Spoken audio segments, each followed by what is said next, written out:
So all those photos are gone. I just wish if I could have known anything, it was to do backups of backups of backups. Just do 2 backups. Oh wait, here we are. These are the ones I think I was talking about. I can't believe I was just finding these. I can't believe those photos. They are iconic. Do you know what? Imagine those, right? Times another 200-300. So those are the only remaining, that's all I've got of that period. And there were so many great pictures at that point. This is Frank Archives, where we go into the homes of the people who shape UK music and culture, both on screen and behind the scenes. Digging into all their drawers, their vinyl, their flyers, their rare photographs. And of course, exploring the stories behind all of it. Danjah, Danjah. I'm Hattie Collins. I'm a broadcaster, writer, all around motherfucker, and friend of Hyperfrank, who is here with me today. Frank Archives. What's going on? Can you just kind of tell me what is in your collection and what does it look like? Well, like some people might call it hoarding. Some people might call it collecting. I would say that my archive, which is not something that I've intended to do, it's just something that's happened, it's quite sporadic. So you've got quite a lot of like Black British music, you've got a lot of queer history, then you've got like just art stuff that I like, a lot of film stuff. So I suppose popular culture maybe, I guess, and queer LGBTQ culture. So yeah, it's a bit messy, it's a bit all over the place. It's not in any way, in any kind of system. And some of it's on the walls and some of it's on the floors and some of it's in cases. But to me, it's all of the things that I love the most in the world. Just, I like to be surrounded by them. I like to see them. I like to see archive in my life, all around me. To me, I think archive is kind of everything. I think it's super important. I think collecting things and establishing their importance to a group of people or even one person at any one time in history is what we're all here for. We're all here to leave some sort of mark on this planet, right? And I think archive helps us do that. How has it grown over the years? Like, how did it start? Yep. So my collection over the years has obviously grown and expanded. I'm quite old now. Hypes. No age to be given out there. No, I'm proud of my age. It's good to be old. I'm happy to be old most of the time. So my collection probably started, it's very influenced by my family. I'm from an Irish Catholic family in Birmingham. 2 of my older cousins and my brother were and are both big record collectors, sell records. My cousin's got a record shop now in Bristol. Shout out Resolution Records in Bristol.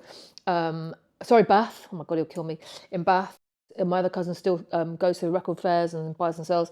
So it was very much in the family. My mum and dad had their fair bit of record collection, which my brother slyly stole over the years and sold. It started as a kid, kind of copying my kind of cool older cousins and my brother and seeing their record collections. I started my own. They were very into indie, punk, rock, not rock, but like soul. They were into very specific kind of music. And I was like, what's the opposite of that? To me, the opposite of that, for whatever reason, because I loved it as well, was mostly black music and pop music. So I was a big pop head. So up here, I've got like Madonna albums from the time they came out, 1984, whatever. The first record I ever bought, I don't know what year it was, but I was probably about 6, so maybe like 1980 was Ghost Town by the Specials. It was the very first record that I was given. The first record I bought was Duran Duran The Reflex in, I don't know, whatever that was, 1984 or something like that, from W.H. Smith's, or maybe it was R. Price, R.I.P. And so yeah, from those little 7-inch singles, I've now gone on to have, I don't know, hundreds, I suppose, of LPs and vinyls. Oh my God, as if I just tried to do that. It's embarrassing. I thought that was signed, but it's not. Kane. Oh. So vinyl, a lot of this stuff I would have got from Deal Real, Rhythm Division. Some little white labels here. What we've got here? Kano. There's Dynamite. Sorry. There's Dynamite. Danjah. I loved music at that time. I started buying magazines as I got a bit older. Don't have many of them here of the first magazines I bought, but it was Sky magazine to me was just the one.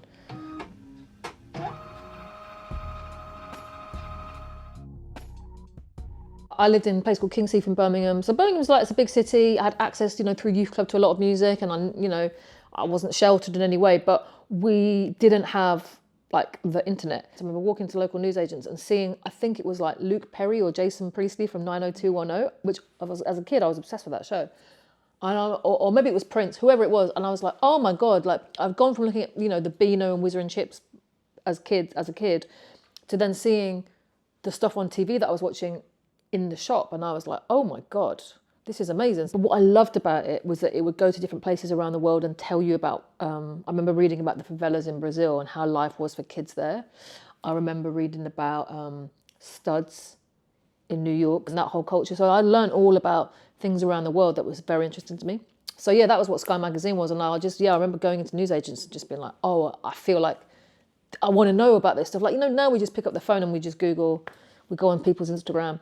The only way back then to get access to stuff, and I still have these, is either to go into Sky Magazine, go to Shopping by Sky Magazine, or I used to tape, unfortunate name now, Westwood off Radio 1. I've still got those tapes where like Biggie would go on there when Biggie was coming up and Jay-Z. So yeah, that's the sort of beginnings, and that's what Sky Magazine was.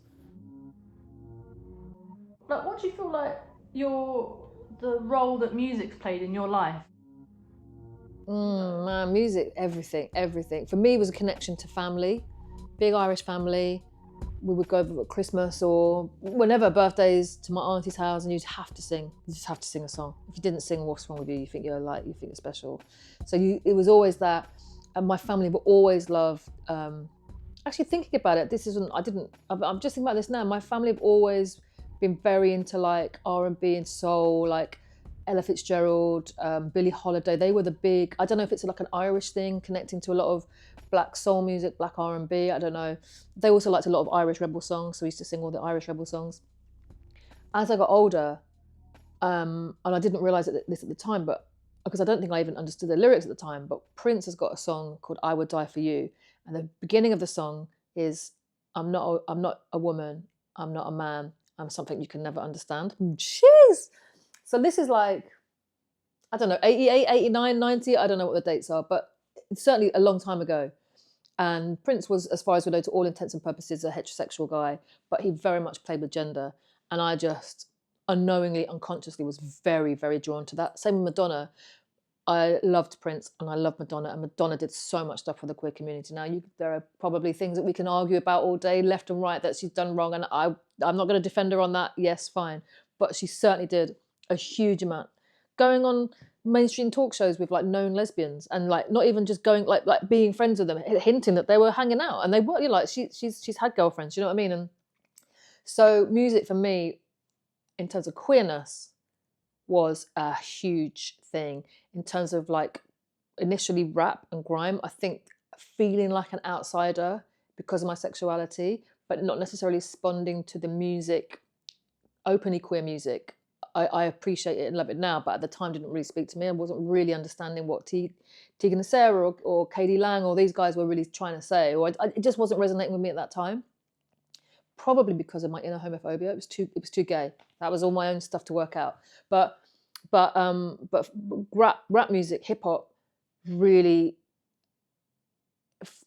I don't know if this is a good or a bad thing to say, but it just resonated with me. It just, because it was, certainly hip hop was very much about, fighting against the power and being the outsider and being seen in a certain way and not being seen to be the person you are, or to be dismissed by society, all those sorts of things. So I think that was possibly why I gravitated so much towards hip hop. So to answer your question, I mean, music, particularly as a teenager, young teenager, even before teens, helped me understand not just life, but who I was and my where I fit into the world, or where I didn't fit into the world.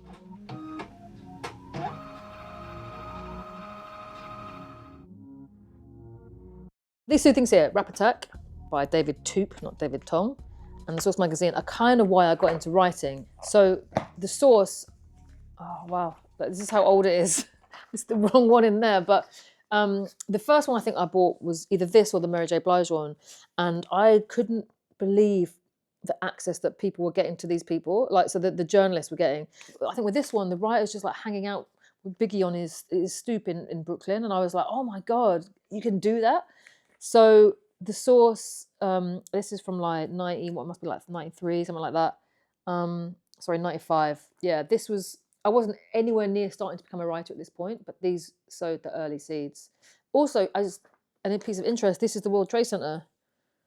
Obviously, that's no longer there. So yes, again, so much stuff in history that we can find in music magazines that could tell us about the world at that time. He also had that lyric. I used to read Word Up magazines. What my limousine, blow up like the World Trade, born sinner, the opposite. Obviously, this is before the World Trade blew up. There was an explosion at it years before. Anyway. When I did my dissertation on drama, I didn't really care about drama. So I ended up doing, my dissertation was on the theatre of hip hop. It's an amazing book about the history of hip hop, basically.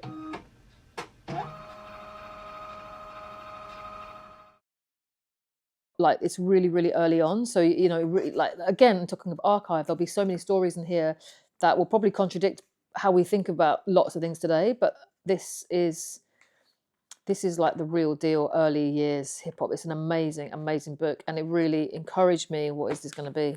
It encouraged me to want to become a writer. Getting into journalism was because of almost a crisis. It's going to sound a lot more dramatic than it was, because it was actually involving alcohol. But I was in Portugal with some friends. We were on holiday. We had a little theatre company. We were trying to be actors. We were trying to get to Hollywood. We were getting, I wouldn't say nowhere fast, but we weren't really getting to where we wanted to be. And I remember being in Portugal on this cliff with my friend one night drunk. And I was just like, I'm going to go to New York. I've just had this drive, this urge to head towards New York. So I looked into scholarships, like studying at NYU. And I was like, I'm going to study hip hop because that's what I love. You couldn't study hip hop. There wasn't such a thing, but you could study journalism, which had a hip hop aspect to it, with a woman called Trisha Rose, Dr. Trisha Rose, who is an incredible academic and writer. And that's how I started writing. And then, so in order to strengthen my application for my scholarship, because obviously I didn't have 45 grand to go to university. I didn't even have 40 grand, four grand, 400 pounds. So to get a scholarship, you have to sort of like do all these things, including like try and get stuff published. So I went to, the first place I got published was Hip Hop Connection magazine, RIP. And I had been trying to get stuff published in the NME. I'd done a couple of reviews. My brother had bought me a ticket to see Khalees and a ticket to see Nas for my birthday, and I'd like written reviews, and they were like, these are okay, but you need to go and find your voice. I was like, what? My voice? What does that mean? Went to Hip Hop Connection because I'd been to the B-Boy Championships in Brixton, and I'd met this guy called Africa Islam, who is the brother of Ice-T and was like a big part of early rap. And I was like, oh, can I interview you and like hang out with you? And he's like, yeah. So I went and hung out with him and did this interview. And I said to Hip Hop Connection, I've got this interview. Do you guys want it? And they were like, I mean, who did I think I was? And they were like, we don't really want the interview, but can you do a review of the B-Boy Championships? And I was like, yeah, I can do that.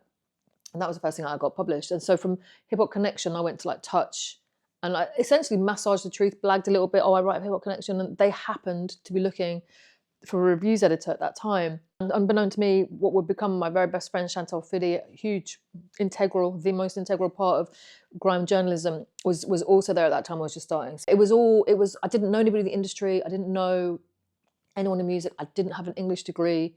It just came from a love of music, an enjoyment of writing since I was a kid, and basically a need to do something with my life. I just couldn't get to where I was going as an actor. Didn't know what to do, didn't know how to get there. And as soon as I sort of, overused word, pivoted, slowly everything fit into place. I was broke for years.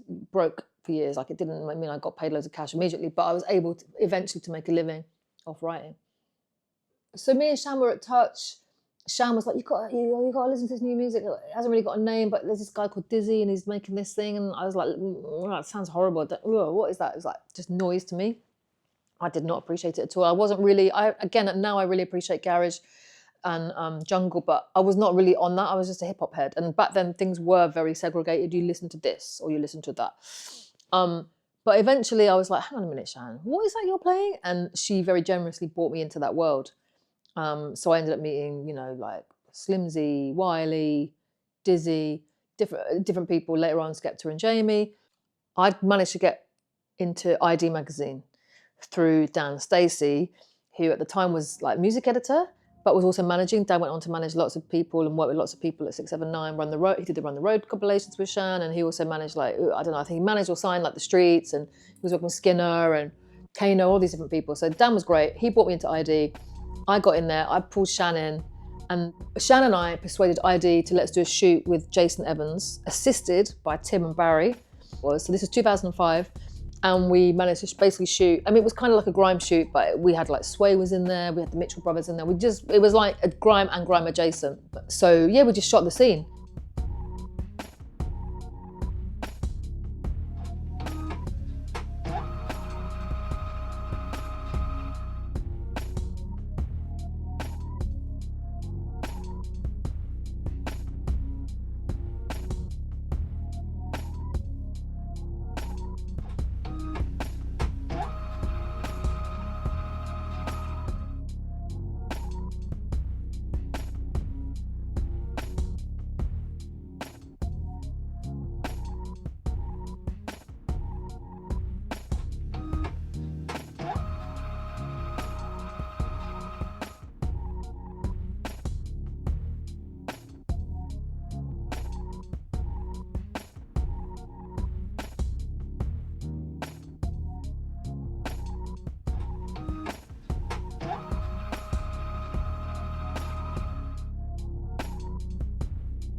So years ago, ID did an exhibition, I think at the Fashion and Design Museum, and Ben Reardon, who was the editor at the time, stole this for me and gave it to me.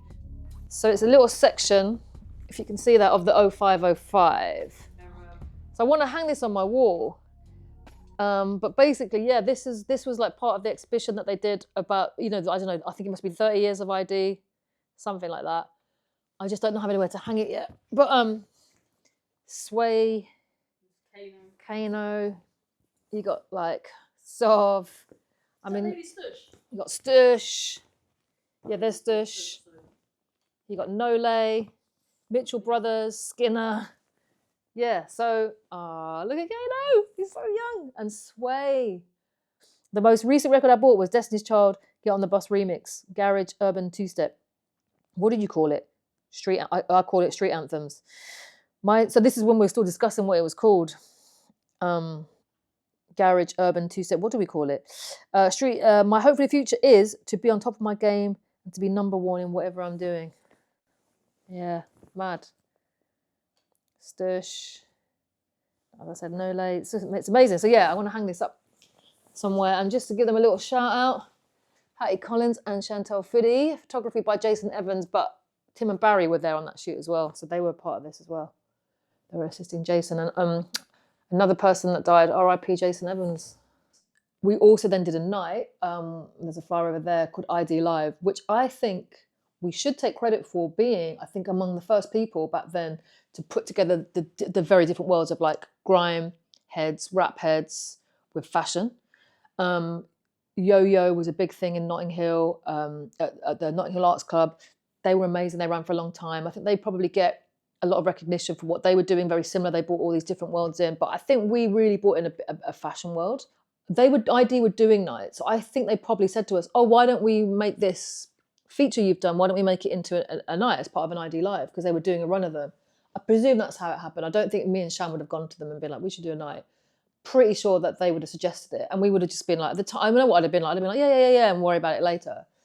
And then, I mean, that would have, that would have been so many of Shan's connections too. Like Shan had such, back then, particularly had such established connections. Like, she would have just been like, Wiley, can you do this? Can you do this? So, I was definitely like a part of it, but I have to give like a lot of the shine to Shan because she had those relationships for a lot longer than I did. I mean, I started to then establish my own, around that time and before that time, certainly. But yeah, and that was the start of it. And then Shan went on to Straight Outta Bethnal. We just thought, why not? Because the only person that holds you back is yourself. Funny story about that night. I think it was that night. me and Shannon, we used to live together. We lived on Pelt Street, and we had a little mouse problem. And I think that night I inadvertently, accidentally ate a bit of mouse poo in my food. I must have left the food out, gone out of the room, come back, eaten it. I had such a bad stomachache because I'd eaten mouse poo. Exclusive. You heard it here first. But it was a great night. So you couldn't really enjoy the night because you were So stressful. Oh my God. And when Shan was like, let's do Straight Outta Bethnal, I was like, no way, I'm never doing that again. The stress, I hated it. I was not a natural born promoter. Loved it afterwards, buzzing. But and loved it once it started, and we were just, it was full and everyone was in, and it was just like, I was taking pictures. I was gassed because I was on the stage, just taking pictures of everybody. But the actual stress of it. I worked along, like I supported Shan, you know, I went to the mall and I think I helped out on the door a couple of times, but I just was like, Straight Outta Bethnal, this sounds too stressful.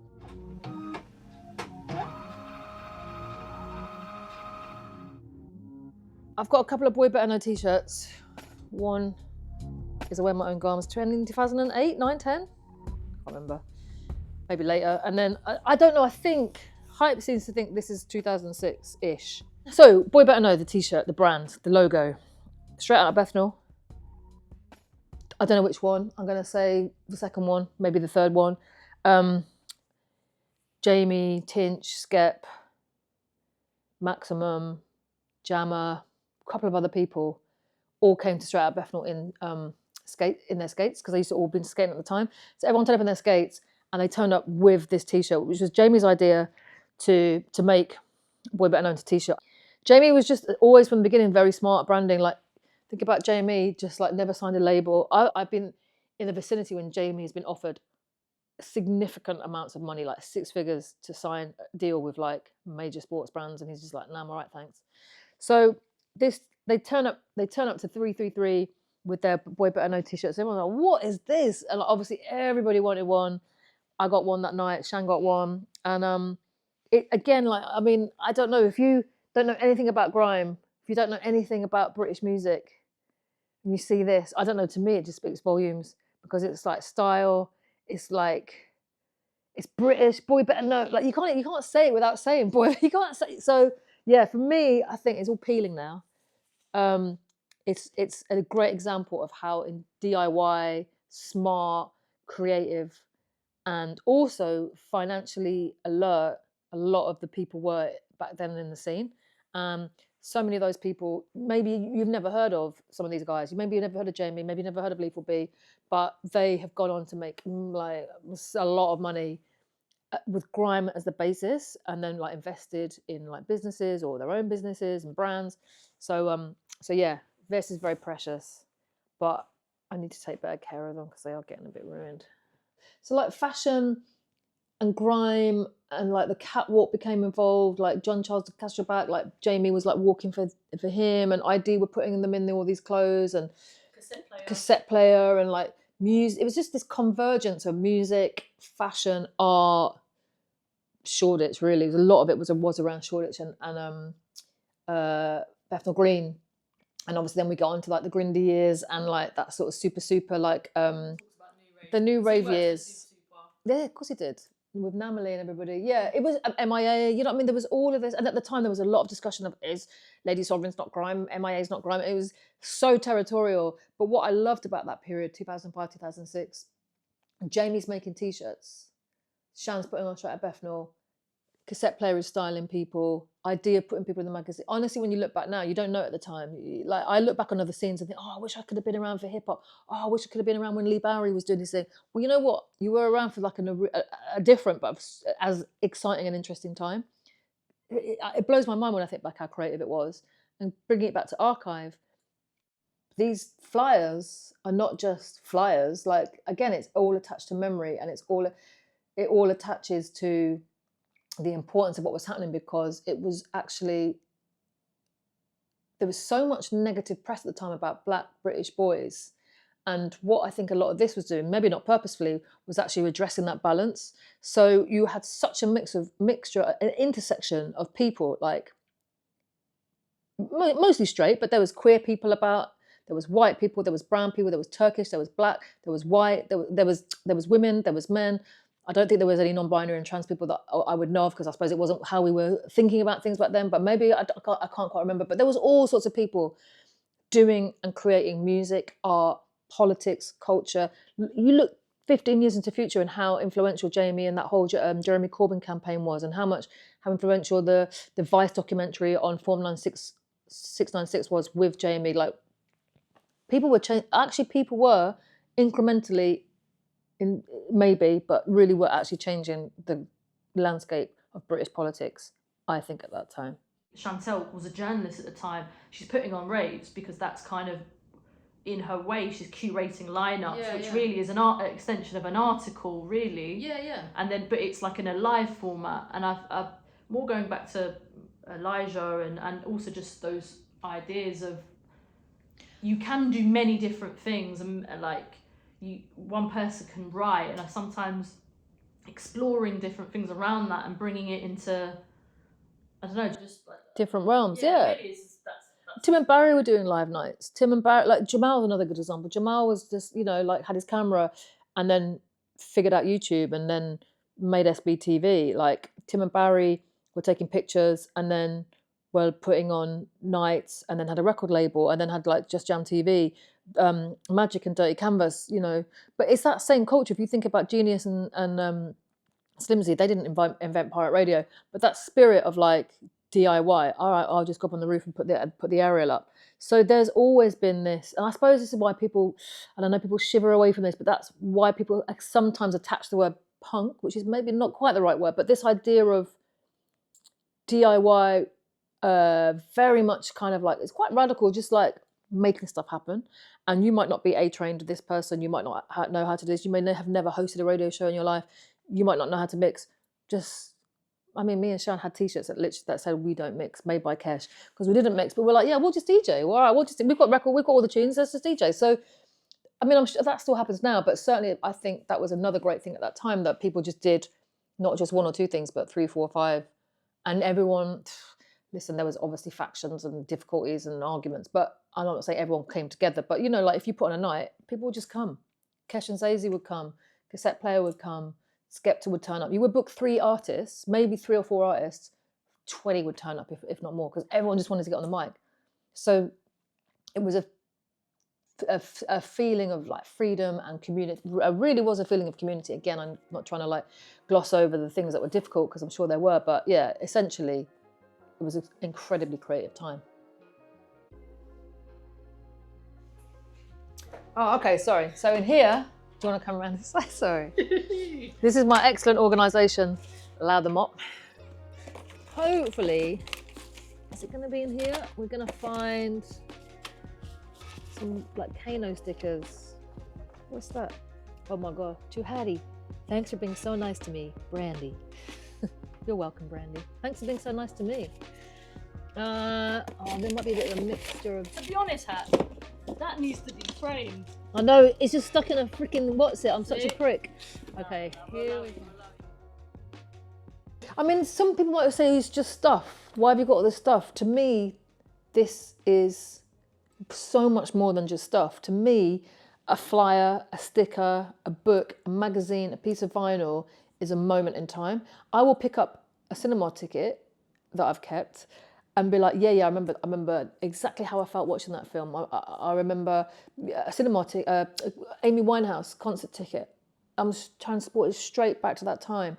Or if it's things that I'm collecting that I wasn't there for, like, let's say, Queer magazine from the 1960s, like The Ladder, it opens a portal to me to like a glimpse into the past. I find it just fascinating, and to be able to own, it actually makes me quite emotional to own. I remember going to the British Library, and you could look at these magazines in there, and I was like, people in the 40s and 50s were out here just being gay as fuck. How amazing, like, to be that brave. Like, it was literally illegal for gay men, for men to even be gay. Lesbians, they didn't even think we existed, so that was fine. But so for me, there's an emotional attachment, and a real pleasure when I like look through stuff and the memories that it sparks.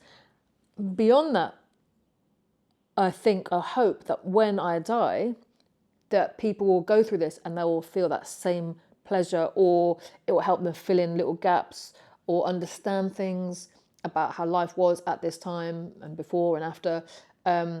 So yeah, it's a part of history, and I don't think that my life is particularly important. I'm not saying that, but the things that I've been around, let's just say grime as a culture, all of the bits and bobs I've got, I don't know, that will just help someone in the future, a historian or a person that's just interested, to be like, oh, okay, this was interesting, this was happening then. And I think that's what it is. It's an emotional connection, and it's a need to protect history in my own small way. Outside of that, it just makes me haps. It just makes me haps to look at it. That's yeah. Then we just got here we go, Rebel Culture Clash, Cash Money Records. That was in a bank, the Royal Exchange Bank in me and Sean had a good time that night, let me tell you. Got M&M tickets. Oh, this is a good one. Kendrick VIP. All right. Wait, what? AAA? Hang on, wait. Actually, is that? Yeah, we've got a little AAA for Black Panther there. We're recording some stuff. Love box. I'm hoping. I thought in here. Dirty stank on there. Where's the dirty stank? Look, just there. Look on it, underneath that Olympic. Just underneath that Olympic one. That's dirty stank, isn't it? Oh yeah. What's this? Dizzy at Slice. Dirty stank 180 invite. I'll be scanning that one.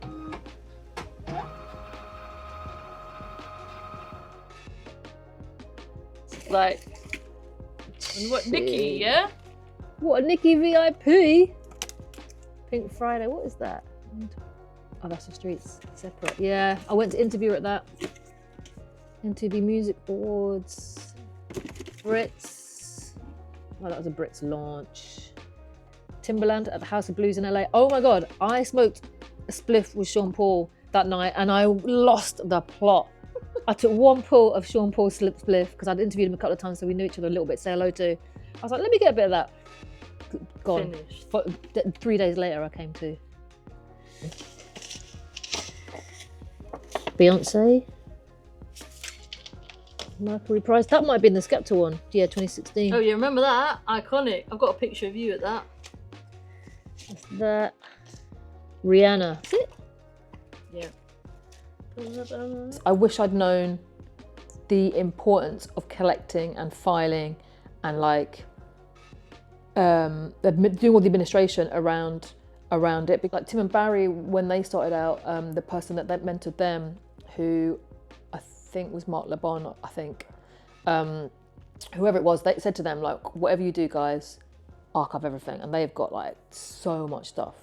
I've lost so many photos over there. There's a period of time between 2006 to 7 to like 2010 where I've got like, actually, I'm not a photographer, but these are actually quite good pictures of like MIA and me in LA. Like I had this picture of her with a paper plane, because she had that song Paper Planes, like with a paper plane, and like we went down on Venice Beach. I had all these pictures of the night out. I went out with Skepta, Jammer and Ears one night to the Old Axe, which is like a strip club in East London, and I had these amazing pictures. We had like a fight with oranges. I don't know why there were oranges there, but we were outside. So all those photos are gone. Like photos of Skep getting tattoos, photos of Skep. They're on Flickr, but you know that's another story. So I just wish if I could have known anything, was to do backups of backups of backups. Just do 2 backups, do 3 backups. Laptops back then, when they got wet, they were gone, forget about it. So yeah, archive is so important, and everything is archive. Like the things that you don't even imagine are archive. Bus tickets, whatever, like, okay, maybe you don't need to keep bus tickets, but yeah, keeping a hold and a record and backing things up properly is so important. Hattie, stay sweet, sweetheart. 50 Cent, you. So, let's see. Oh wait, here we are. These are the ones I think I was talking about. I've still got, that's Pharrell on his BMX in Florida. Just took a little picture of him. Got Redman, that was in the Bahamas, or Puerto Rico maybe. Little John, Remy Ma, Lupe Fiasco. I don't know why I printed them on this side. Guys. And I think this is the MI. I actually love that picture. P.E. Pablo. You take that? Yeah, these are all my pictures. Oh, wait, no, I'm gonna have to scan some. Vybz Kartel. Oh, no, that's sick. Yeah, Backstage. we need to scan that in. That was D4L, this little group. I can't remember. Common. Shot him. Puerto somewhere. This is Sean. Jeezy in London. the clips. Hey. Will.i.am in his house. I can't believe I'm just finding these. And then your boy on the set of Dubplate Drama. Oh yeah, what was that when you got your acting? Guys, I got my little acting on, you know. Birmingham, listen up. We have been disrespected by some next London crew who came to flop my rave. My rave! Like, these London men, they keep coming up here thinking they can do this to Birmingham, but we're going to show them that we ain't bricks. Wiley outside my house. That's outside my house.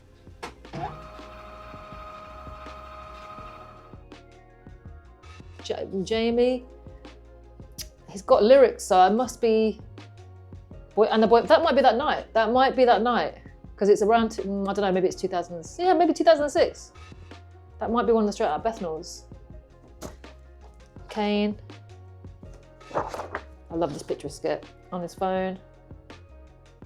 That's the night I was telling you about where we had the fight with the oranges.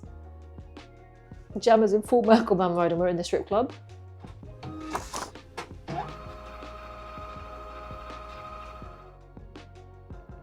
There are things that I regret not archiving or having or keeping.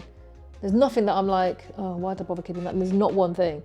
So, because it holds value to me. Obviously, an archive can't be infinite. And I guess as technology advances, I don't know if we're gonna end up, but we're ending up with less ephemera because so much stuff is digital now. I mean, who cares? I don't want a digital archive, who cares? So maybe I'll change my mind on that. But yeah, especially now because I suppose things like, I mean, when was the last time you went to a concert and got a ticket? You don't get concert tickets anymore unless you're on the guest list. And then you get you get a ticket.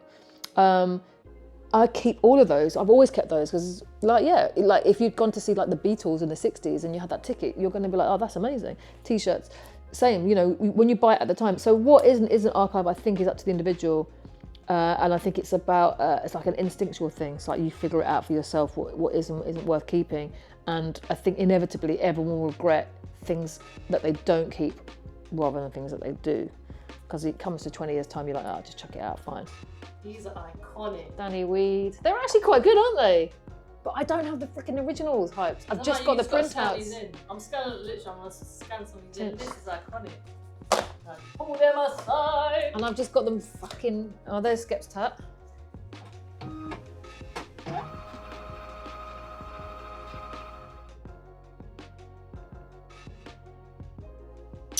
I mean, it will be some very, I remember the camera that I had, I remember Kanye West going, it's digital, right? And I was like, no, it's just it was just a crappy old film camera. I don't know what camera it was. Not a great one, but this would have been a, either ID Live or Straight Outta Bethnal. I think ID Live. Is that right? Was that what came with it? I can't remember. True Tiger, that's Jammer. That's Esco as well on the far left. Oh yeah, there's Esco. So I took my glass off now sometimes. That's the picture, yeah, so these are ID Live. This is the first. So what is this, 95? 2005, sorry. That's just me in New York. That's the MIA in LA. Yes. Paper Plane, come on, that's so good. T.I., this is in London. We were shooting him for ID with Alison McClellan, big time photographer. We shot him somewhere in London. Baby Sham, that was in somewhere, I can't remember. Common studio in London. I can't believe those photos. They are iconic. Do you know what? Imagine those, right? Times another 200-300. So those are the only remaining, that's all I've got of that period. And there were so many great pictures at that point. That's man. Mad. But you know what? I still hope that Shannon somehow got them because at some point she did back some stuff up for me. I just have to hope somewhere she'll find that one day. I will find it for you, Hats. I promise. Shan, if you're watching this, I'm coming to your house.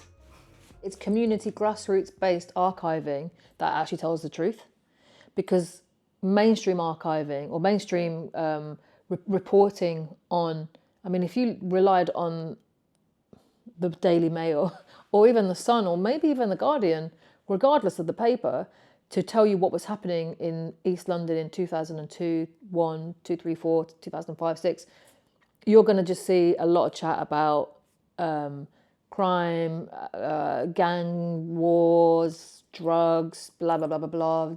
And it just doesn't represent the reality at all. Like, it doesn't represent the joy and the energy and the power of like, not even just the raves, even just going down to River Division on like a Thursday afternoon. It's really important that the people within those communities and those cultures are part of archiving. And I think actually, I didn't realise this until quite late, but I think actually lots of queer people, just speaking as a queer person, I think a lot of queer people have been really good at that. So like there was a lesbian, her story archive back from the 70s and 60s. So I think people have been doing it for a long time. I just maybe only really realised the importance of it more recently. Oh my God, Dogzilla, a Daddy Weed, OT Recordings, Joyride, Jammer G-Man. I don't even know I had this. I think Jammer gave me this a little minute ago. I think Jammer actually gave me some when we were shooting. Shorty and Esco on there.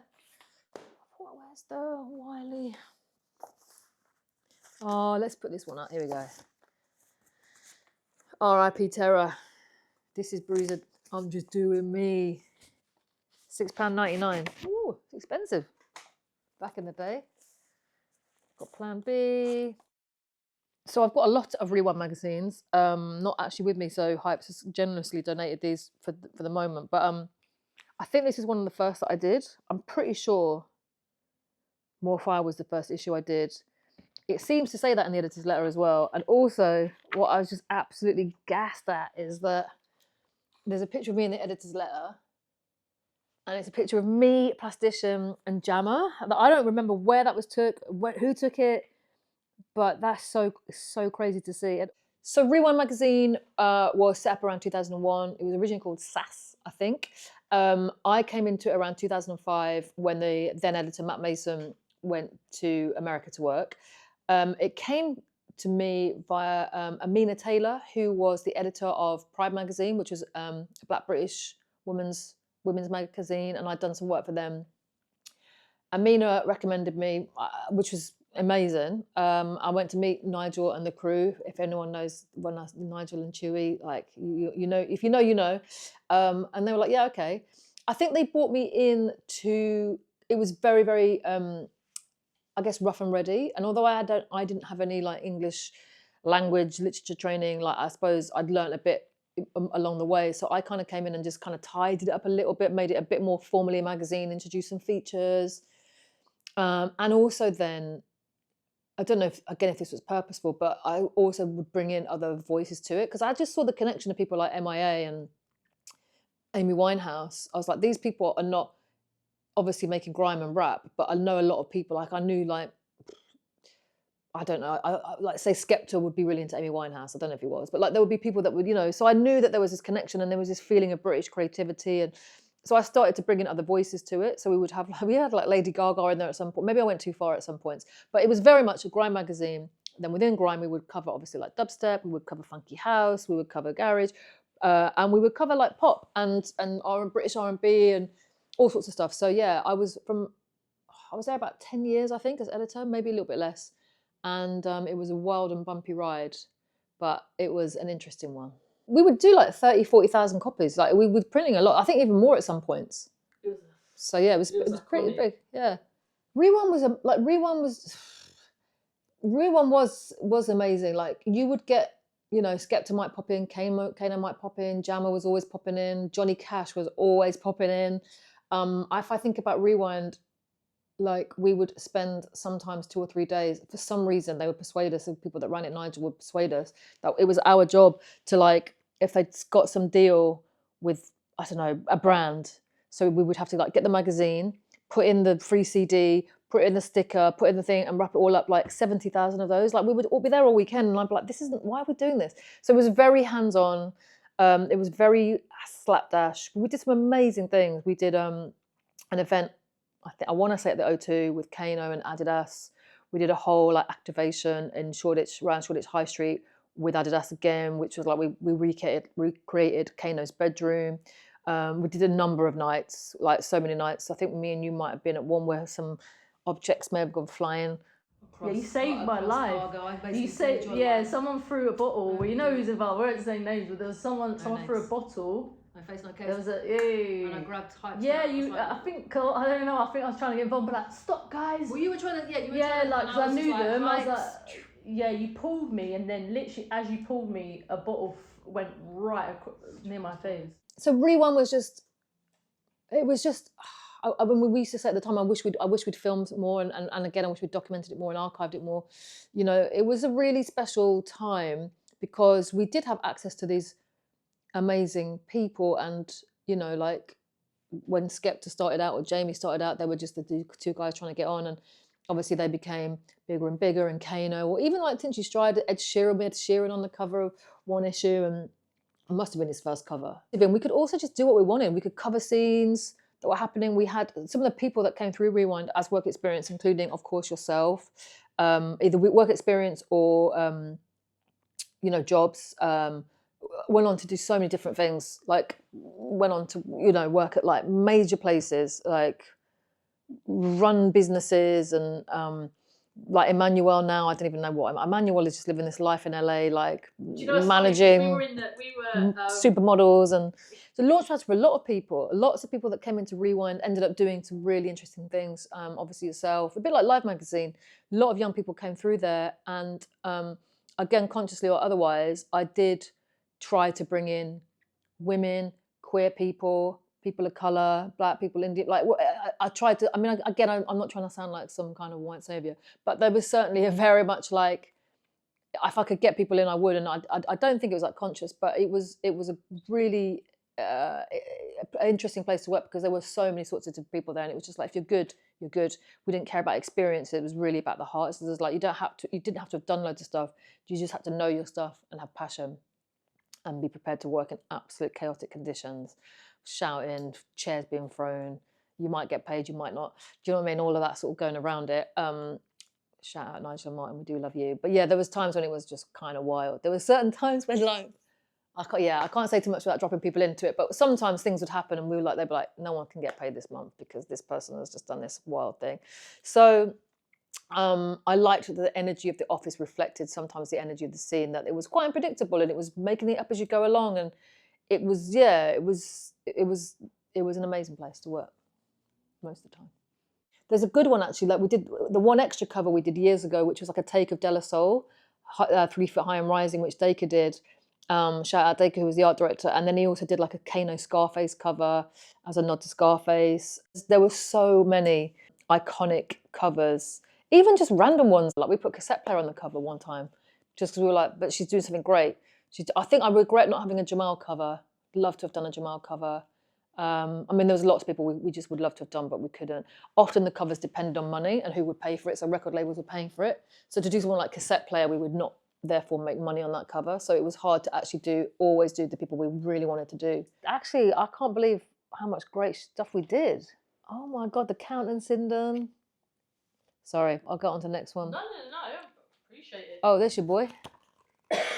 Chip, Diddy, Chip. The Chip's another one. Like, yeah, Chip went from like one to watch, about to blow. This is his about to blow, and then to the cover. We shot him.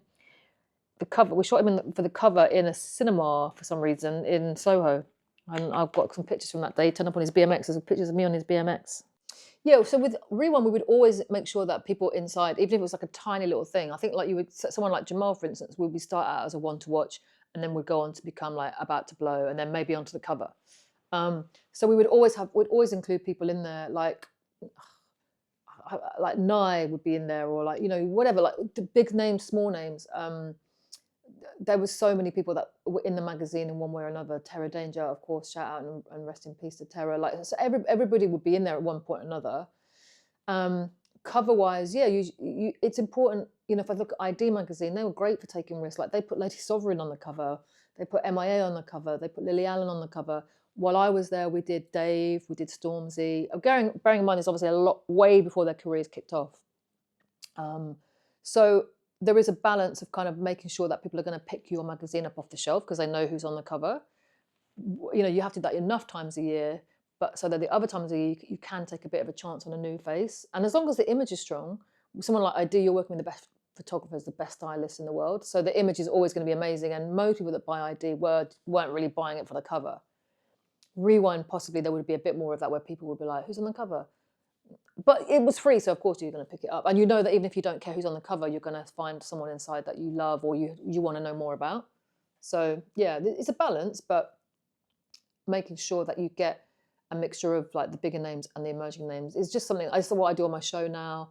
You know, it's great to have Troye Sivan on the show, but I also want to have K1 on the show, you know, and they sit side by side and are as important as the other. I think it's important to have emerging artists because you're part of their journey as they grow. So someone, like I've said before, if, you know, when I first met Jamie or whatever, or even, let's say Stormzy, when I first met Stormzy, Krept and Kano maybe, I always feel like it's a good one because I didn't know them super early on, but pretty early on, 2010 times.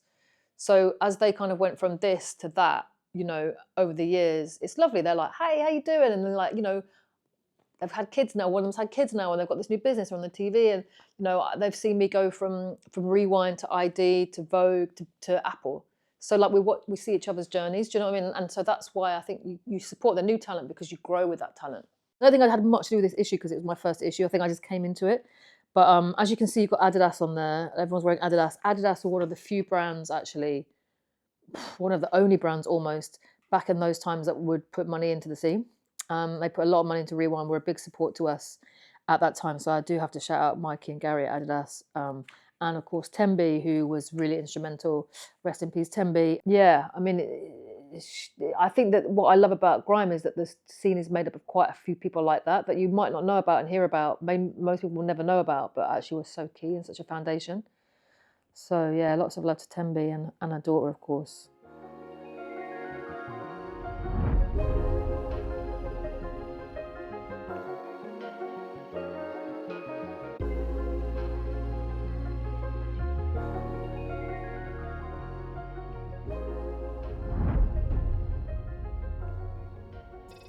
So then we've got, like, you know, we went a bit international. We did Wiley on the cover many times. I mean, 4 or 5 times. I'm just looking who else is in here. You got Blessed Beats in here. Theoretical Girl, I don't remember who that was. Danity Kane is in here. We've got the Rolex Sweep. Come on, we covered that. Devlin, Smash It. So yeah, I mean, oh wow, Susie, I done it. Wow. Susie Bubble is in here, right? This is crazy. So Susie Bubble, shot by Queenie. Words by Emmanuel. That is crazy. So Susie is an incredibly influential person in fashion. This is from some year, like, squinting because I've got my glasses on. 2008, no? 2008. So this is from 2008.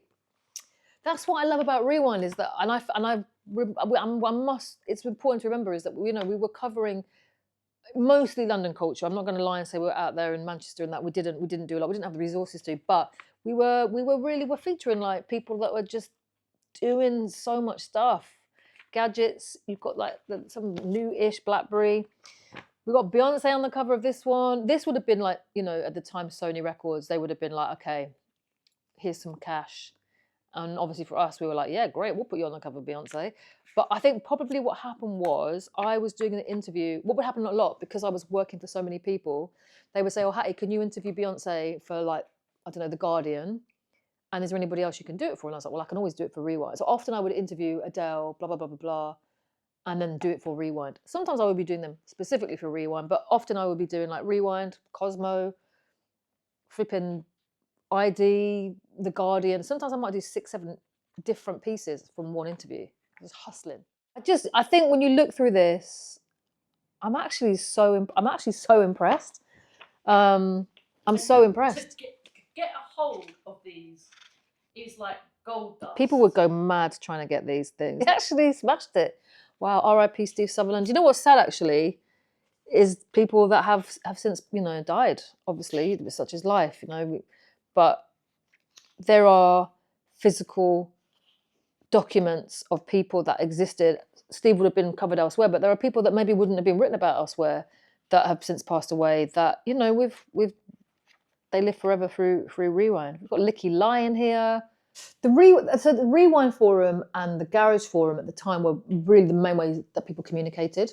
So social media, where you could just hit up people and slide in DMs, this was a place where you could converge with other people from essentially around the world. Could be from anywhere, as long as you had a computer and a whatever, you could log on and get in. The Rewind Forum would be just like, I guess it's a bit like Reddit now, right? So it would be a mixture of like fans, artists, journalists, and it was, I mean, they used to call it the Wild West. A guy called Alex set it up. So what you would have on the forum would be different discussion areas like, you know, who's the best MC, who's going to this event, like who are your top 3 DJs, and a lot of times a lot of gossip. So like who's just listened to this, have you just heard Roll Deep Slew, so and so on, Rinse, da da da da da. So yeah, the forum was really, I suppose, pre-Twitter. It was basically Twitter, wasn't it? Really, it actually didn't have 140 characters. It was just a feed of like abuse, nonsense, arguments, like, and a lot of stuff happened. I mean, there was so many great, like Wiley would get on there and tell people to like suck your mum's digested biscuit through your dad's batty hole crease. So much went off on the forum.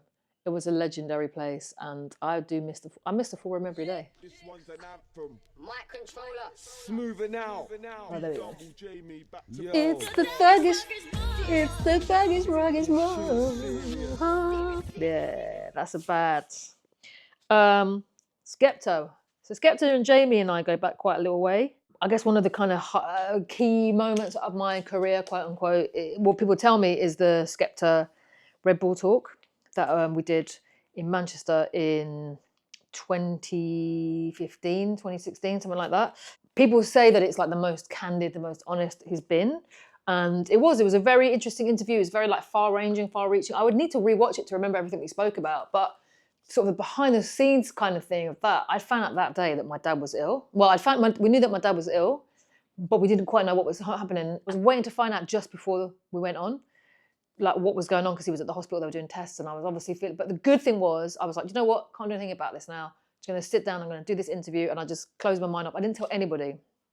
Did the interview, finished, came out, checked my phone, my brother's like, the news is bad. He lived for like another year, but maybe even another 2 years. But yeah, so I always connect that experience of celebrating life and creativity with obviously like the ending of a life that was happening. So it was kind of a mixed emotions, but it's positive to me in a way, because to have something that was obviously a big piece of news at that time, but to have it connected to something that is so positive, I think it's a good thing. Well, you dealt with it really well as well, because you wouldn't be able to tell. You just had to. You know what am I going to do? Like who cares? Like no, who cares? No one knows me or my dad. Do you know what I mean? It's like who cares? So, and it was nice actually. A couple of years after that, not long before my dad died, actually, we were on Shoreditch High Street. He'd come down to visit, and we bumped into Skep. And I was like, oh, this is Skep, this is my dad. And he was like, and he was so nice. Like, hey, Hattie's a legend, and I love your daughter. Like, he was so nice. And my dad was just like, he knew of Skepta. Do you know what I mean? It wasn't like he didn't know him. He was just like, oh, okay. Like, it was nice. It was a nice moment. So, yeah. This is Hattie Collins. She's dedicated her life to the whole culture, to the whole style, all the whole sounds, everything. She's dedicated her life to it. And I hope by the end of this, we can get some kind of award for you for dedicating her life to this shit. Thank you. She deserves it. Hattie Collins, remember that name? With any interview, you prepare a lot for it. So you do your research, you think about your questions. Obviously, I'd known Skep, and by that point, I'd interviewed him, I don't know how many times by that point, 10, 11, 12, who knows. With lots of people at that level, and when I say at that level, I mean like, you know, that are very well known, that have done a lot of interviews. It just can depend on the day, because it can depend how they're feeling on the day, it can depend how you're feeling on the day, like what the crowd is like. All of those things have to kind of come into play. I think that there was a lot of love from Skep towards Red Bull. They had been really great around the whole Boy Better Know culture clash thing. Red Bull had been a big part of like helping people, to remind people why Boy Better Know was so amazing. So I think there was just a lot of good feeling. We'd worked together a lot before. Like Skep knew everyone, obviously he knew me, and he was like, yeah, do you know what? I'm actually going to just talk today. I'm going to tell people about why I make music and how I make music, and you know, about my creativity. I guess it was a combination of all those things. So there was a certain amount of luck. It was like one of those days where it just preparation and research and chance kind of came together and created, thankfully, this lovely moment. And it's very rare, but occasionally people would be like, are you the girl that interviewed Skepta? And I'm like, yeah, that's me. So that's my little claim to fame. And I got home that day, and Wiley, he phoned me and he was like, yo, why don't you spit like some grime lyrics or whatever? And I was like, I can't do grime. That's not for me. Like, I don't like it. Like, I don't like how they like. I never used to like certain ways, or just how people used to speak about grime MCs, like that stigma. You know what I'm saying? And then I remember I was with President T. We was in the trap, yeah, and I was fucking, and I just bought an 8. This is a bit of a steep story. Can I say this? No, don't think so. I can't say it. No, you can. Oh, you can't. Yeah, yeah. Okay. You can say it. Yeah. So I bought an 8-ball, yeah, of fucking W, yeah. And I think you can. Yeah. and I wanted to chop it up. I wanted to chop it up to bag it up, innit? So I was looking around for things in the kitchen and I saw a machete. Yeah. I don't know why out of everything in the kitchen I saw this machete, but I saw this machete, it was gleaming, and something happened to me, bro. And I was like, go on then, draw for the machete. And I was like, what?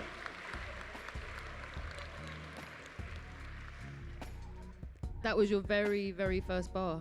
I was like, raw, that sounds hard. Go on then, draw for the machete. And I was like, yeah. Then I started writing.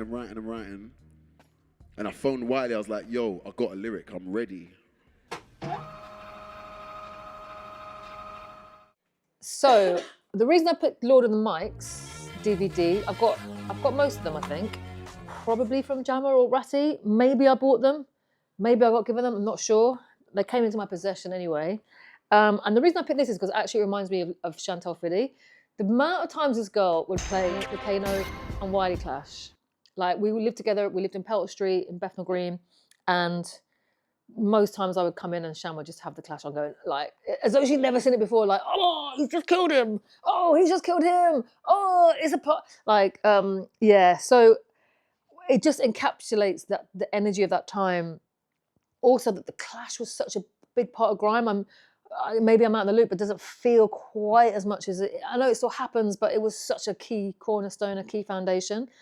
And also at the time, you know, only because of the DVDs, because of people like Troy and Capo and Ratty, Rooney, we actually got to understand what people look like. This is because of DVD, you know, we knew what Wiley looked like, we knew what Kane looked like. So, yeah, Lord of the Mics, it also kind of sums up that entrepreneurial spirit that grime had. Like, these guys weren't videographers, but they just went out and shot stuff and made this amazing brand called Lord of the Mics. But yeah, the basement clash between Kano and Wiley, if you want to understand what grime is, I think it's perfectly summed up by that clash. Watch your back if you stay ahead of me, cock come back, be prepared, just know that. I ain't scared, just know that. I'll bust through the little holes in the creps, where your toes at, sing a little holes, mind your step. I hold that, once I start, I can't hold back. Who's gonna hold me back once I start? You crazy? I'll shut you up with a dum-dum, you baby. Sing rockabye, baby. K-A-N ain't shotting no O's. K-A-N can't roll with the pros. K-A-N can't bust on the show. K-A-N ready for the O's. K-A-N ain't watch no O's. K-A-N ain't shotting no O's. K-A-N can't flow with the pros. K-A-N ain't ready for the flows, but it's Wiley, I'm getting them hyper. I get them hot like a baby diaper. With the kind of rhythm, the lyrical sniper. I'll ban the boy them from flash your lighter. It's gun season, millimeter. You want to test them, get the feature. We bonfire upon all in farmer. We bond them with the reed and seeker. Kano wants to get Larry. I wind up for you, I make him get wary. Cause you don't know me and you won't know me and you can't tell me shit. I'm an OG and your girl should know. Oh, come on, Hypes. I mean, you could say it was a draw. I mean, technically, like, Kano was amazing, but when Wiley clashes, even when the other person is barring, you just have to watch Wiley because he's got his whole thing, and he loves it so much. He loves it so much. So look, for me it was a draw, but I guess people tend to say that Kano won, right? I don't know. Is that the common consensus? I'm gonna. Too safe there. Hey. It's honestly hard to say. Listen, Kano's my favorite MC. Kano is my favorite grime MC, or it's certainly top 3. So we've got our answer there then. Maybe.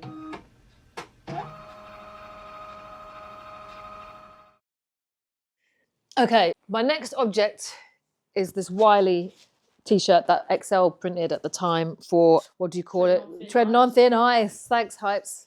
For Treddin on Thin Ice. And the funny story about this t-shirt is I took it upon myself to wear this t-shirt the very first time that I interviewed Dizzy Rascal at the height of their, I say at the height, there's been many heights, but certainly the beginning of their well-publicised falling out. And I swear down, I just picked the t-shirt up. I went to the interview. Dizzy had a studio with Nick Cage, with Gage at the time around the corner from Bethnal Green, just off Whitechapel Road somewhere. I went down to the studio and they were like, "Are you taking the piss?" And I was like, "What?" They're like, "Are you taking the piss?" And I was like, sorry. At that time, if you'd asked me Dizzy or Wiley, I would have said Wiley every time because he's the godfather. And Dizzy is outrageously talented. No one has done a better album than Boy in the Corner. Nobody. But anyway, yeah, sorry about that, Diz. I didn't mean to take the piss. Just love the t-shirt. It might have been the first, but it wasn't the last time I was burnt by a bad decision regarding clothing when going to interview someone. Use your brain. Around 2015, I did a piece for RWD Magazine. Me and Liv shot a feature on similar to the piece that I did with Tim and Barry and Shan all those years ago, which was basically like grime and grime adjacent people. I think Dave was in there and Krept and Kano were in there. So it was like grime centric, but the surrounding culture too. And we took so many pictures, and I had such an argument with the art director, RWD, Graham Ranthwaite. I was like, "We need 25 pages, we need 30 pages." And he was like, "This is a bloody book." And I was like, "Oh, this could be a book." So that was the start of it, where we just had all these amazing shots. Olivia just took so many amazing shots that day. And it was a great energy. It was such an exciting day.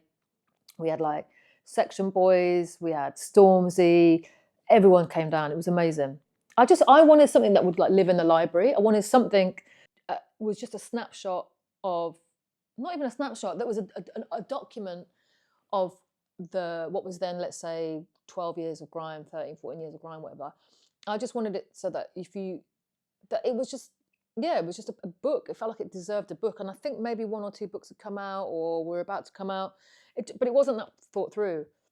I just wanted to do a book. I love photography, and I loved hearing people's stories. So I wanted to make it an oral history. I didn't want it to be me saying, "Oh, this is what grime is." I just wanted the people to tell the story themselves. And when I say the people, I mean the whole scene: MCs, producers, photographers, bloggers, everybody, videographers. I wanted everybody in there, from like Hyperfrank to Ratty to Skepta to Sam White, Tim and Barry, whatever. Like so. That was where it came from, and it was just an adventure. It was just an adventure of a year, because me and Liv went everywhere. We went to like Leeds, we went Manchester, we went to New York, because I don't know how we even managed to do that. I think we had some air miles. We got to New York. We went to Amsterdam, because I was on tour with Kano doing some stuff with ID, and Liv came out there. So we got paid a small amount of money, and we blew all of it on photography and traveling. And it was just, we went to all the Eskimo dances. We went to Culture Clash. We shot. Oh, it was just a brilliant year or two. It was stressful at the end because all of a sudden we had to get it done. And so I ended up writing or collating all the interviews and making it into this oral history over like maybe 2 months or something crazy. I remember just being in bed. I remember waking up in the morning, just getting my laptop, carrying on, like sleep at like whatever, 1, 2, laptop down, wake up the next morning again. It was so hard to get it finished, but we wanted to get it out in 2016. We needed to get it out in September. So yeah, it far surpassed my expectations. It's a beautiful book, if I do say so myself. But you know, the photography obviously is incredible. The publishers did a great job of it. They agreed with us that we should put all the money into making it look good. So Liv and I made no money from it, which we're absolutely fine about. And it sold like 7,000 copies, which I think is pretty amazing. I think it's still in demand now, but there is no more copies. It's out of print. So we are hoping to try and get somebody to pick that up, because I think it should still be running. It should be something that we can update over time, every few years. I personally think. But and you know, there were things that we missed out. There were people that I should have got in there that I couldn't or didn't think to. It's whenever you finish a project, you always have that oversight, that hindsight of like, oh, should have done this, should have done that. So there's a lot I'd like to not change, but just add to it. Getting certain people, getting more mention of Garage, more mention of Heartless, So Solid. Is that because you've been sent for? We got always sent for. Nobody got shot. Do you know what we got? We got actually so little sendings for. I was surprised, but yeah, that was something that we just, because it was so immense at that point. I was just like, we just need to cut this off somewhere. But I would love to, yeah, include more in that for sure. And there are maybe some other people that we would, you know, try and get in or try harder to track down. But you know what? We've got so many people. I can't. People can knock it. Of course, it's a piece of art. It's there to be criticised. But I think we did a pretty good job. And one of the best things I remember hearing is Jammer telling me that his mum had been into the library. I think it was a library or a bookshop. I can't remember, and being like, "Oh my God, Jammer, I've just seen the book." Like, you know, and she'd turn it over to the page, and that just meant everything, because that was what the purpose was. It was to be a part of helping the story be told by the people who made the music and who made the culture, and to see that in bookshops.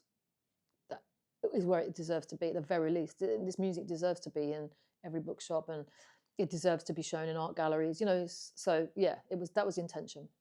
I love, like, you know, like Footsie's dad has since passed away, and there's a beautiful picture of him and his son Footsie, like Footsie and Dad together, which we shot in Shoreditch, that basement of the Ace Hotel, at a night that we were doing, or someone was doing. He, in his own way, had his own history of like sound culture, sound system culture. He was a big part of that in his world, and that's why, you know, people like Footsie and Double ended up making music because of their dads.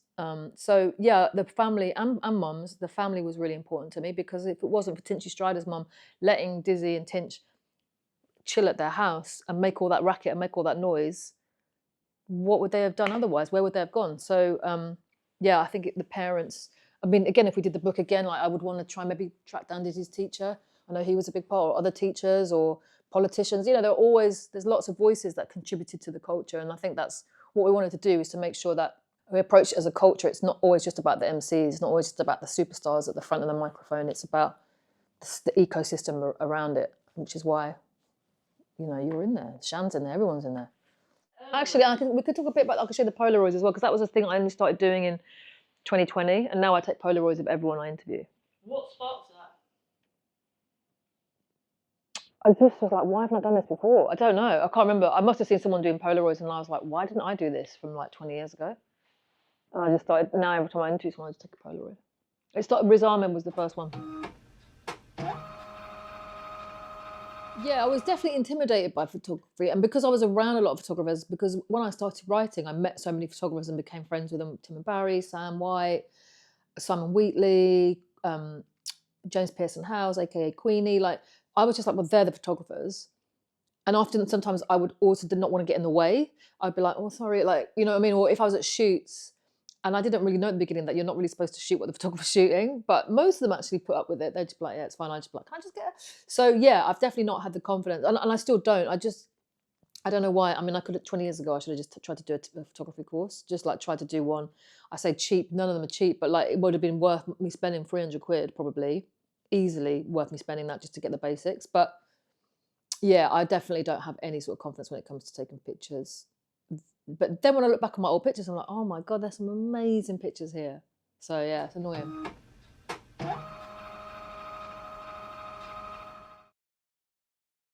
Taken pictures over the years, and lots of some of those cameras I've lost. Like I was saying earlier, there's a whole 3-4 years of, I think, quite good pictures that have just been lost to various hard drives and laptops full of water. In about 2019, I don't know quite what the spark was, but I decided to start taking a Polaroid of every person I interviewed. I must have seen someone was doing something similar, and I was also like, God, if I've been doing this for like years, because I have taken the odd picture, like my mum's got a picture of like me and Beyonce in the house. My dad had one of me and Alicia Keys that he was obsessed with. So like, occasionally I would take pictures on like a film camera or even a digital camera. I think I had a digital camera for a minute, Kanye West. But the Polaroid, I suppose it's an aesthetic thing. I just love how Polaroids are, and I love their significance within queer history. Like Andy Warhol took a lot of Polaroids. Maybe that's the only queer history that there is. But I don't know, for me, for some reason, there's a connection. It feels, I don't know, they feel a bit queer in some way. So I just started taking, first person was Riz Ahmed, who I was interviewing for Vogue at the time. I think just Vogue Online, Vogue.com. And from there, I now do it for every single person I interview.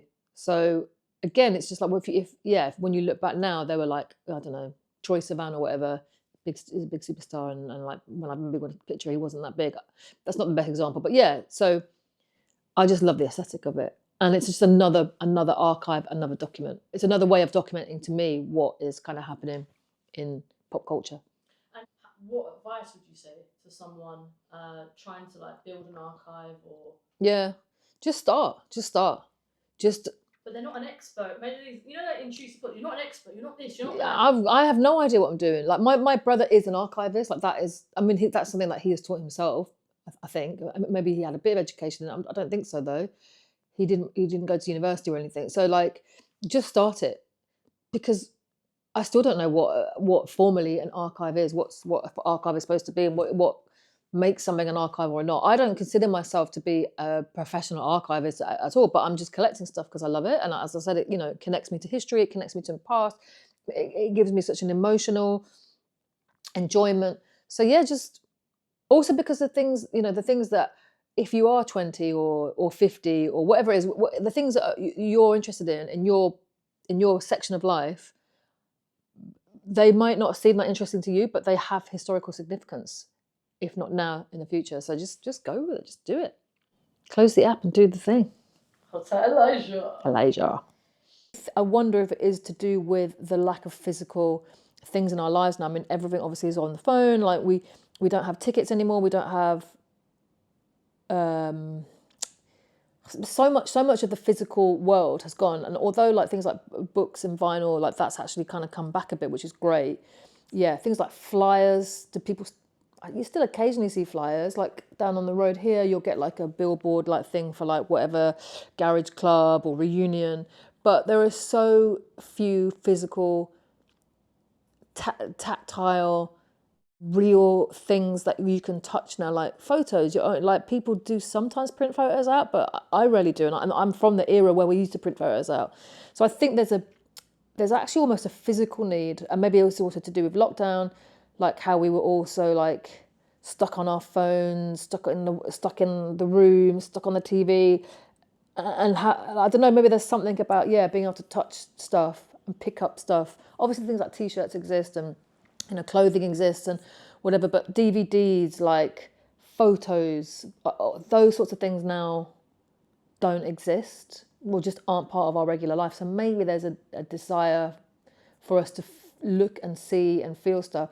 And also because it reminds us of days gone by, and as much as I suppose everyone loves the future, and as much as AI may or may not be exciting or may not be the end of the world, like that tickets, bus tickets, and all that, it just takes you back to a simpler time. I'm not saying things were easy and it's very easy to be nostalgic, and I don't think things were easier or whatever, but it does evoke a certain kind of nostalgia. So that is possibly why I think archive. Also because, you know, like 5 years ago, everyone was going to be an entrepreneur or like a podcaster. Like it's obviously a thing at the moment as well. That's just a bit trendy, or people are thinking that they can maybe make money out of it. But I think archive is such a long game that for many people, you've got to be super serious, right? I'm not saying I'm an archivist at all. I happen to have stuff that I've now realised is the beginnings of an archive, and I've started collecting a lot more queer stuff in the last couple of years, specifically for that purpose, if and when I can afford it. But yeah, there's something about the physical, I think, that our current digitally obsessed world maybe is in need of, possibly.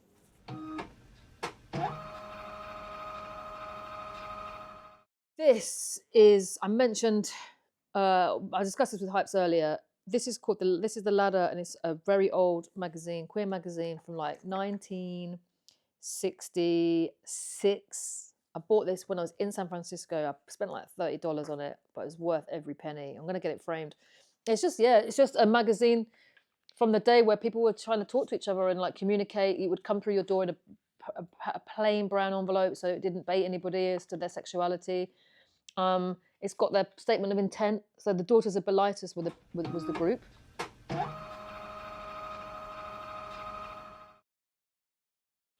And they had this magazine called The Ladder. So it's just like what they're doing and why.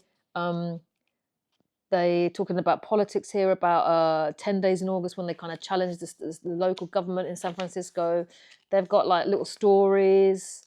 And then I think at the back, they used to have like, I don't know if this one does, but they would have like personal sections. Like, or, you know, like, so like, you know what I mean? There was there. So this, I just look at this, like there's a poem called Lesbians by Jean someone here. It's just amazing to me that all this was happening back then. It just makes me feel so much love for the queers out there that just were going against the grain and putting themselves at great risk to create something that would be able to help people that were feeling lonely and disconnected or lost or searching for community. They could come here. So yeah, I want to get this framed, put it on the wall. I was doing some research on the gay bars in San Francisco in the 30s, and I found on YouTube or somewhere online, the tiniest piece of footage, it's so dark you can't really even see, of this bar, a lesbian bar in the 1930s in San Francisco. And I was just buzzing that, like, you can't, I think it's actually so dark, I think you just hear a recording, it's just someone singing in there. Mona's Candlelight, it's called Mona's Bar.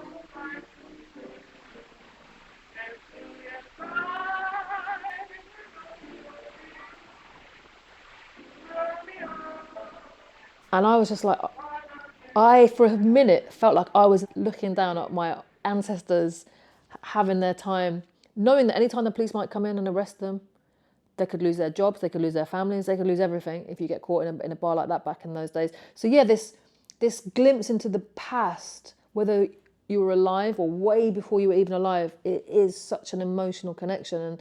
And thank God that someone filmed that at that time and then has put it on the internet kindly for people like me to get gassed about. Well, I often am, like, actually you very kindly, when you were in San Francisco last year, you brought me back some absolutely incredible books, which I'm very appreciative of. Occasionally, like, other friends will be like, oh, I saw this, and send them stuff, but mostly I suppose it will be me. So I haven't been, and I can't understand why I haven't been yet. There's something weird in my head that's going on here, but I haven't been to the Bishopsgate Institute, which is an amazing resource for LGBT archive in this country. I have been to the GLBT archive in San Francisco, which was amazing, which actually was a big part of me starting to think about writing this specific book and film that I'm sort of working on. And again, the same as in the British Library, when this person called Isaac at the GLBT library, when they brought out this box of like newspaper clippings and photos, I will show you some of them. Oh my God, I was just buzzing my face off to see my kind of queer ancestors just out there like that. I mean, some of them were being arrested, like it was a newspaper article, so this person was arrested. Mona, who ran the bar, she wasn't a lesbian, but she lots of people that worked there were, and she was always getting arrested. So, you know, there was all this documentation. So I use it for me as a creative impetus. Like for me, it helped spark my imagination. That's how I started kind of writing this film and book about a fictional book, but about set partly in those times. So yeah, if I go into to see archive, if I go to the British Library and they bring out this magazine or this book, I just feel very connected to that time and that place, and that just sparks my ideas for films, books, podcasts, you name it. So that for me, archive that I look at, that I engage in rather than I collect, is very much about inspiring me in a work sense, but also just in a understanding myself and queer history and hopefully queer future in a bit more of a deeper way, especially at the moment because everything is so crazy. And I feel like we're in a time that's very different to the 50s and 60s and 70s, but is it? Like, are we coming into that period of time, especially for trans and non-binary people? Currently now are very much on the front line of that, but like I've said this so many times, but if you think that they're not coming for the L and the B and the G too, you're crazy. Because like, so I wonder if we're at that time now where we are going to be in a bit of a sort of fight the power moment. So yeah, I think it's really important to look at what happened in the past to see how we can learn and engage with what's happening in the present with politics and our so-called leaders, to ensure a better future and a safer future.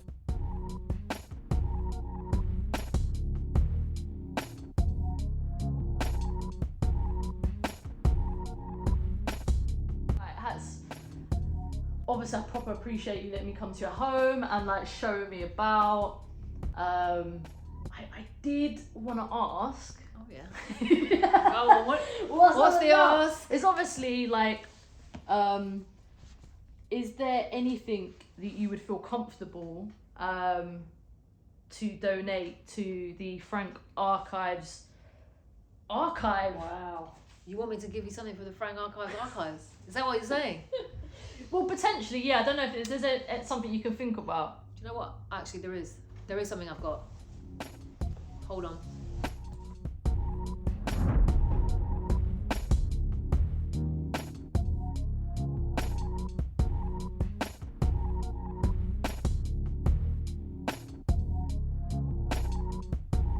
All right. soon as you asked so nicely, I would like to give you these. I would like to give you these images from This Is Grime, the promo shoot for the book. Did a bunch of posters, and I would like to donate these to the Frank Archives. If you'll accept them. Of course, thank you so much. I really appreciate it. Sorry for being cheeky. Listen, you gotta ask. You don't ask, you don't get. That's it, man. Right.